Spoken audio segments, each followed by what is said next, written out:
안녕하십니까, 초보 유튜버 후따후딱입니다.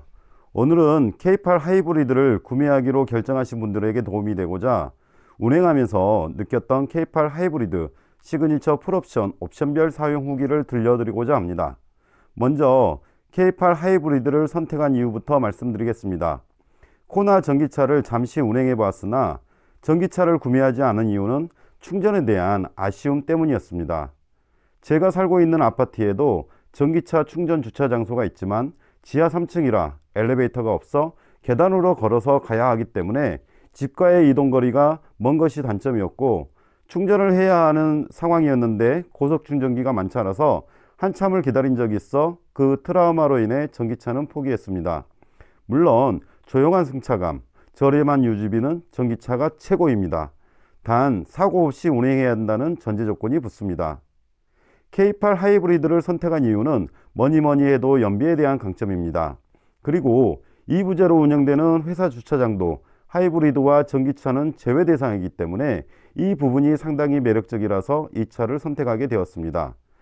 그럼 이제부터 K8 하이브리드 시그니처 풀옵션 차량을 운행하면서 느꼈던 옵션별 사항에 대해 이야기를 하고자 합니다. 먼저 선택 옵션부터 살펴보기로 하겠습니다. 파노라마 썬루프. 파노라마 썬루프 가격은 110만원입니다.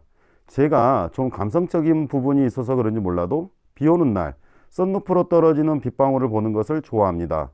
그리고 비가 떨어지는 소리를 듣는 것도 좋아해서 선택한 사양입니다. 드라이브 와이즈 기능.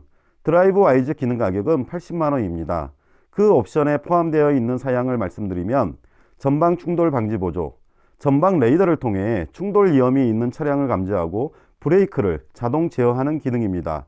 이 차를 인수하고 나서 처음 운전할 때 골목길에서 오토바이가 갑자기 달려들어서 충돌할 뻔한 상황이 발생했는데 삐삐삐 울리면서 핸들에 진동이 오니 무의식적으로 브레이크를 밟게 되어서 사고를 모면한 적이 있었던 기능입니다. 내비게이션 기반 스마트 크루즈 기능. 내비게이션 기반 스마트 크루즈 컨트롤 기능은 이 기능만으로도 무조건 이 옵션을 선택해야 하는 이유이기도 합니다. 이 옵션은 고속도로 주행 시 유용하게 쓰이는 기능인데 스스로 차가 운행을 해주기 때문에 일부러라도 고속도로를 달리고 싶은 충동을 느낍니다. 장거리 운행 시 오히려 컨디션을 좋아지게 하는 신비한 기능이 있는 옵션입니다. 차로 변경 보조 기능. 고속도로 주행 보조로서 차로 보조 기능은 사실 완벽하지는 않습니다. 왼쪽 깜빡이, 오른쪽 깜빡이를 넣으면 차로를 변경해 주는 기능인데 뒤에서 오는 차와 충분한 거리가 있어야 하고 반응 속도가 느린 편이라 차라리 운전자가 직접 운전하는 것이 더 안전하게 차선 변경을 할 수 있습니다. 후석 승객 알림 기능. 뒤에 사람이 있거나 약간 무거운 가방을 놓게 되면 내릴 때 뒷좌석을 확인하라는 안내가 나옵니다. 가끔 뉴스에서 아이가 타고 있었는데 그냥 내렸다 하는 뉴스를 본 적이 있을 겁니다.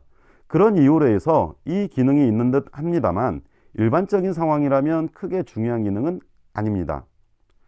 휴드팩 스마트 커넥트 기능. 휴드팩 스마트 커넥트 가격은 160만원입니다. 이 부분은 정말 고민을 정말 많이 해보시는 게 좋다고 말씀드립니다. 헤드업 디스플레이, 오토 디표그, 빌트인 캠, 기아 디지털 키, 보조 배터리, 터치 타입 아웃사이드 도어 핸들, 이런 기능들이 있습니다. 헤드업 디스플레이는 처음에는 와 좋다라는 그런 느낌을 갖지만, 그리고 주위 분들에게 이런 기능도 있다라고 자랑할 수 있는 용도인 듯 싶습니다. 실제로 운행을 해보면 눈의 초점은 전방을 차량을 주시하고 있는데 휴드 화면이 오히려 운전에 방해되는 느낌을 받습니다. 내비게이션을 사용한다면 클러스터 화면이라고 부르는 계기판을 보기도 하지만 오랜 습관인지 내비게이션을 보는 게 더 편합니다. 이 기능은 끄고 운행하고 싶지만 왠지 손해보는 느낌이 들어서 그냥 켜놓고 다니긴 합니다. 하지만 나중에는 이 기능은 사용하지 않을 것 같습니다. 오토 디포그 기능은 자동으로 유리창 습기를 방지해주는 기능인데 유리창 습기 방지 버튼을 눌러도 별 불편함은 없을 걸로 판단됩니다. 빌트인 캠. 이 부분은 정말 생각을 많이 하셔야 합니다.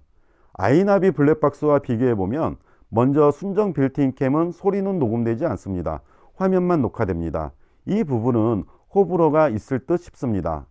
사고 발생 시 블랙박스 영상이 필요한데 소리가 녹음되지 않기 때문에 사고 영상에 대한 분석이 어려울 수 있습니다.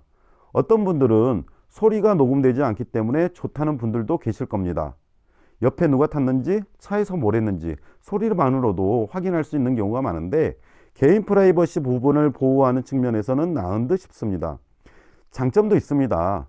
주차 시 차량 충돌이 감지되면 기아 커넥트 어플로 이를 알려줍니다. 아이나비 블랙박스도 아이나비 커넥티드를 설치하면 문자 전송이 가능한 걸로 알고 있습니다. 빌트인 캠은 160만 원이고 일반 블랙박스는 4채널 블랙박스, 실시간 문자 전송, 보조 배터리 등을 다 달아도 100만 원 정도 됩니다. 만약 다시 이 옵션을 선택하는 상황이 온다면 가격적인 부분을 떠나서 저는 이 옵션을 글쎄요 선택하지 않을 듯 싶습니다. 음성 녹음이 안 되었으면 좋겠다 하시는 분들은 이 옵션을 선택하시고 음성 녹음도 필요하다 하시면 이 옵션은 제외하시기를 권장합니다. 기아 디지털 키, 스마트 키가 없을 때 스마트폰으로 차량의 문을 열고 닫을 수가 있고 충전 패드에 올려놓으면 시동을 걸 수 있어서 운행이 가능합니다. 아쉬운 점이 있다면 원격 주저차 기능을 지원하지 않기 때문에 저 같은 경우는 스마트 키를 항상 가지고 다닙니다. 스마트폰에서도 원격 주정차 기능이 있으면 스마트 키 없이 핸드폰만으로도 모든 제어가 가능할 겁니다. 하지만 현재는 그런 기능은 없습니다. 터치 타입 아웃사이드 도어 핸들, 손을 대면 문이 열리고 닫히는 기능입니다. 고급차 느낌을 나게 해주는 기능입니다만 이 기능이 없더라도 불편한 점은 없습니다. 메르디안 사운드 시스템, 메르디안 프리미엄 사운드 가격은 85만 원입니다. 가장 망설였던 옵션입니다. 제가 영화나 드라마를 좋아하기는 하지만 귀가 둔감해서인지 소리에 대한 차이를 잘 모릅니다. 그래서 좋은 스피커가 필요가 있나 라고 옵션을 빼려다가 그냥 풀옵션으로 지를 거야 라고 선택한 옵션이었습니다. MCT2를 활용해서 몇 편의 영화를 보면서 놀랬던 것은 차 문 쪽에 스피커가 있는데 소리를 키우니 스피커의 진동 때문에 차 안이 흔들리는 것을 보고 깜짝 놀랬던 적이 있습니다. 커브드 디스플레이가 12인치로 화면이 꽤 크기 때문에 이 화면으로 영화를 보고 있으면 꼭 자동차 극장에 있는 듯한 느낌을 받습니다. 공포 영화를 보고 있으면 넓은 화면과 웅장한 사운드 덕에 몰입감이 상당합니다. 다만 아쉬운 점이 있다면 어떨 때는 배경음악 소리는 크고 목소리는 작게 들리는 경우가 있어서 볼륨 조절을 하면서 볼 때도 있었습니다. 음악 듣는 것을 좋아한다거나 저처럼 영화나 드라마를 좋아해서 차 안에서 감상하고 싶으시다면 이 옵션을 선택하는 것을 추천드립니다. 한마디로 고급 스피커를 차에 설치한다고 보시면 됩니다. 컴포트 기능, 컴포트 기능은 70만 원입니다. 운전석 에르고 모션 시트는 안마 기능이 있지만 일반적인 안마처럼 아주 시원하지는 않습니다. 다만 장시간 운전 중에 잠깐 휴식을 취하거나 고속도로 주행보조 시스템을 켜고 사용한다면 그래도 효과는 볼 수 있습니다. 종아리, 허리 등에 대한 쿠션을 조정할 수 있는 기능도 있습니다. 안마 기능은 운전석에서만 있어서 좀 아쉽습니다. 동승석 전동식 높이 조정 장치 기능, 동승석 전동식 높이 조정 장치 기능은 동수석은 시트 조절 버튼이 오른쪽에도 있지만 왼쪽에도 있어서 운전자가 동수석 시트를 조절해 줄 수 있습니다. 고속도로 운행 중에 의자를 편하게 해줄까 하고 시트를 조절해 주니 동승자가 우와 좋다라고 말한 적이 있습니다. 운전자세 메모리 시스템, 운전자세 메모리 시스템은 세 가지 옵션을 설정할 수 있는데 가족이 함께 운행한다면 매번 자세를 잡아야 하는 번거로움을 버튼 하나로 해결해 주는 거라 상당히 유용한 기능입니다. 저 같은 경우는 시내 주행 시, 고속도로 주행 시, 그리고 휴식할 수 있는 자세 이렇게 세 가지 모드를 사용하고 있습니다. 후진 연동 자동 하향 아웃사이드 미러 기능, 후진 연동 자동 하향 아웃사이드 미러 기능은 예전에는 주차용 보조 사이드 미러를 차에 설치를 해서 운행했지만 후진 기어를 넣으면 사이드 미러가 내려오고 드라이브 기어를 넣으면 다시 원위치 되는 기능으로 주차할 때 상당히 편리한 기능 중에 하나입니다. 전자제어 서스펜스, 전자제어 서스펜스 가격은 90만원입니다. 전자제어 서스펜스 기능은 승차감을 좋게 해주는 기능입니다. 전자제어 서스펜스 기능이 있는 것과 없는 것, 같은 도로 상황에서 주행해 본 적이 없기 때문에 승차감에 대한 차이가 얼마나 있는지는 저도 잘 모르겠습니다. 다만 K8 하이브리드가 중후한 느낌을 주는 차는 확실하고 운행 시 승차감에 대한 만족도를 높이고 싶다면 제 개인적인 판단으로는 이 기능은 선택하시는 게 맞다고 생각합니다. 프리미엄 기능. 프리미엄 가격은 70만원입니다. 후면 전동성 커튼, 뒷좌석 다기능 선택 암레스트, 스웨이드 내장재 등이 있습니다. 후면 전동성 커튼. 후면 전동성 커튼은 뒷유리창에 있는 커튼을 버튼 하나로 올리고 내린다는 겁니다. 뒷유리창에 커튼을 올려놓고 다니시는 경우 후진 기어를 내리면 자동으로 내려가고 다시 드라이브 기어를 넣으면 올라옵니다. 저 같은 경우 후진 주차 시 사이드 미러 그리고 순정 화면을 보면서 하기 때문에 전동석 커튼이 내려오든 올라오든 그건 상관이 없습니다. 뒷좌석 다기능 센터 암레스트 기능. 뒷좌석 다기능 센터 암레스트 기능은 뒷좌석에서도 음량 버튼을 조절할 수 있는 기능입니다.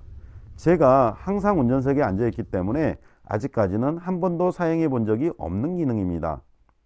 스웨이드 내장재. 스웨이드 내장재는 차량의 천장 팥대기인데 부드러운 느낌을 줍니다.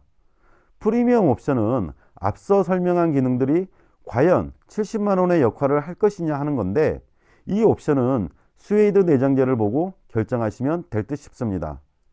여기까지 선택 옵션 기능을 설명드렸고 지금부터는 시그니처와 노블레스 차이에 대해 말씀드리겠습니다. 사양을 보면 노블레스부터 선택하는 게 현명하다고 보기 때문에 노블레스 라이트는 언급하지 않겠습니다. 시그니처와 노블레스 가격은 360만원 정도 차이가 납니다. 여기에서 시그니처 옵션에 대해서만 설명드리면 첫 번째, 전동식 세이프티 파워 트렁크. 전동식 세이프티 파워 트렁크는 운전자가 차량 뒤쪽으로 오면 5초 후에 트렁크가 열리는 기능입니다. 트렁크를 열 필요가 없는 상황에서도 차 뒤쪽에 가면 삐삐삐삐삐 거려서 꼭 저리가 하는 그런 느낌인지라 저는 오히려 이 기능이 불편해서 지금은 사용하지 않습니다. 두 번째로 순차 점등 턴 시그널 다이나믹 웰컴 라이트. 순차 점등 턴 시그널 다이나믹 웰컴 라이트는 K8 하이브리드의 뽀대라고나 할까요?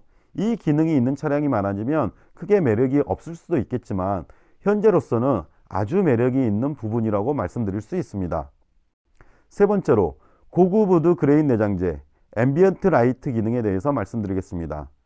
고급 우드 그레인 내장재 앰비언트 라이트 기능은 차를 고급스럽게 보이는 효과가 있습니다.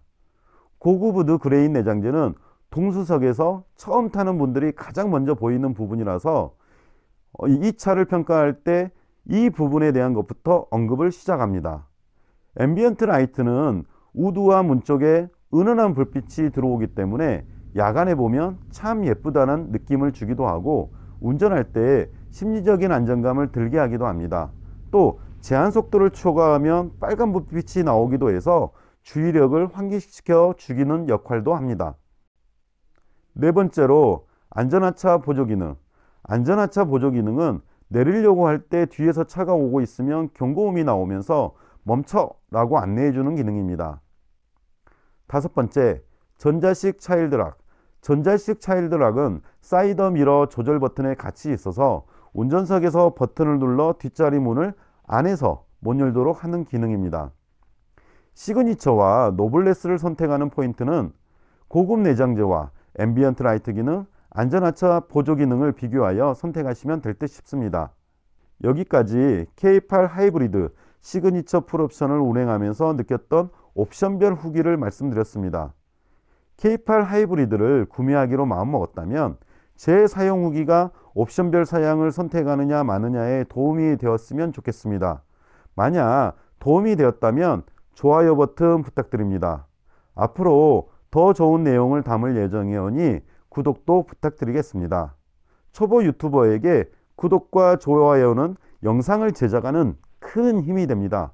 모두 안전운전 하시길 바랍니다. 이상 후딱후딱이었습니다. 시청해 주셔서 감사합니다.